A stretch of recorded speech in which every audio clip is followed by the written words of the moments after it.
Hello, welcome my YouTube vlog. आं दायो सासे लोगोनि फानलु बारियाव फैदों आरो फानलु बागान बेखौ नायनो फैदों आरो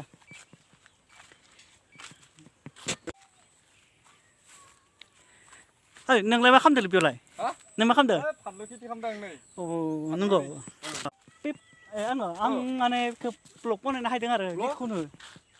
जिखुनु ब्लग बनायनो फैदों बे फानलु बागानालाय सोरनि आंनि खै बिगा दङ बेयावलाय बेयाव 10 बिगा दङ गासिबो गासिबो आंनि खै हाजार हांखो बेयाव दायो 1.5 लाख खांबाय 1 लाख 1.5 लाख 1.5 लाख 1.5 लाख 1 लाख 1.5 लाख 1.5 लाख दा नायलांसै थुदो जेराखै नै दायोथ' बिबार बारदों नै बारदोंसै नैलाय ओइ हाग्रा सासे होदों सानै हाग्रा लागोन र' ओइथिं थांलाबाय ओइथिं थांसै नायलांगोन ना लासै लासैहै सब आंनि होनजा बे हाया सोरनि बे हाया बै नब मालिकनि नब मालिक नबनि भाराया बेसेबां भाराया बिगायाव 1000से मासाव बिगासेयाव 1000से बोसोराव बोसोराव बेसेबां होनांगोन बोसोराव दायो 10 बिगा दङ 10,000 थांगोन 10,000 हायाव आरो हायाव बे फानलु गायनायालाय बेसेबां गोबाव थायो बियो बेथ' थाइबानो खाबाय एसे थाइबानो खाबाय आरो फानबाय आरो ओंखारगोन ओइ नभेम्बरहालागै मोनगोन बेखौ नभेम्बर मासहालागै दायो थायनानै मासे बेसे समायना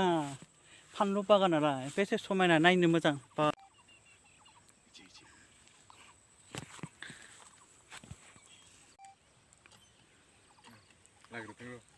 नों बेयाव थानानै नों मा खालामदों खामानि मावदों नामा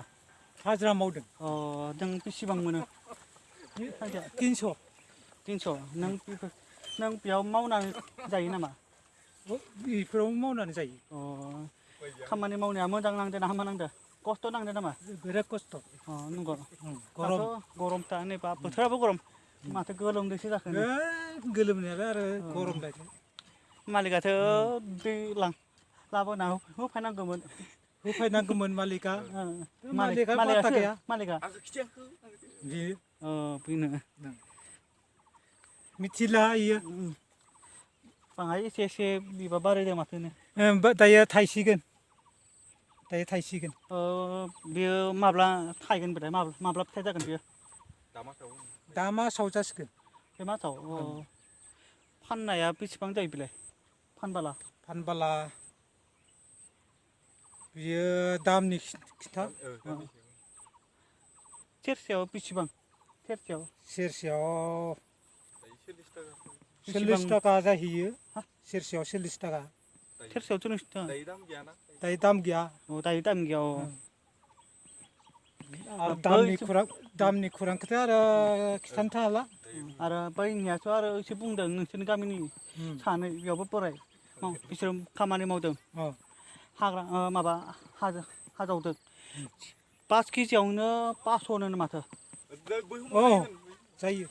जागोन दे सोंदो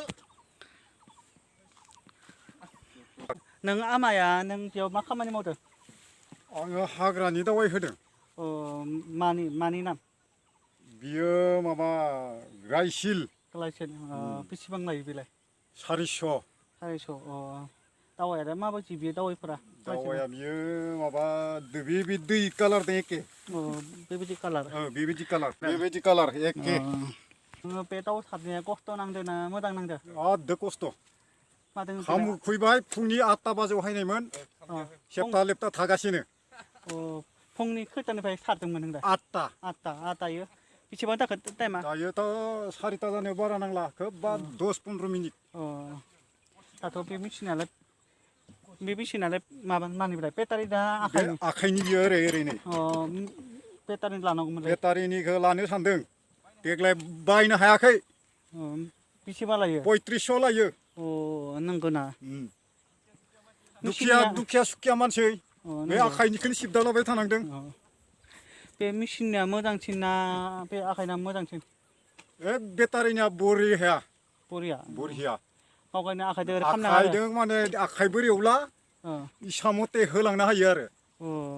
खै बिगा सारनो हायो बे बेटारिजोंलाय बेटारि दं फुंनिफ्राय सारबाथ' 8 बिगा हागोन नंगौ दालाय नोंहा खै बिगा हादों आङो दायो 3 बिगा हाबाय नंगौ दा सारजोबनो हाया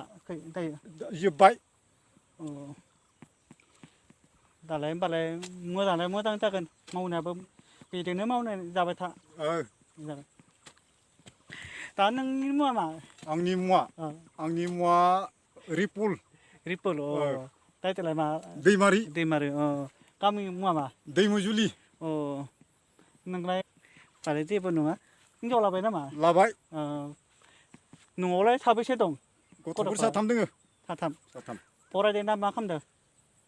सानैया गारबाय सासेया फरायदों सानैया फरायनाया सोर फिसाला आरो फरायनायालाय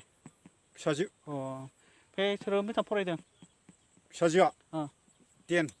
आरो फिसालाफोरालाय बिसोरो बेबो 10मोन सेलेक्सनाव फेल जाबाय नंगौ होमबालाय जेबो नङा बिसोरबो खामानि मावदों नामा खामानियाथ' दा दसे मावथ'वाखै सासेया मावहैदों अरुणाचलाव मा मावदों बे हटेलाव थाहैदों आरो सासेयालाय सासेया न'आवनो दोङो नंगौ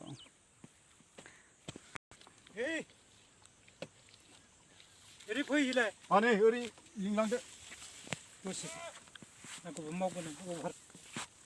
फैलाय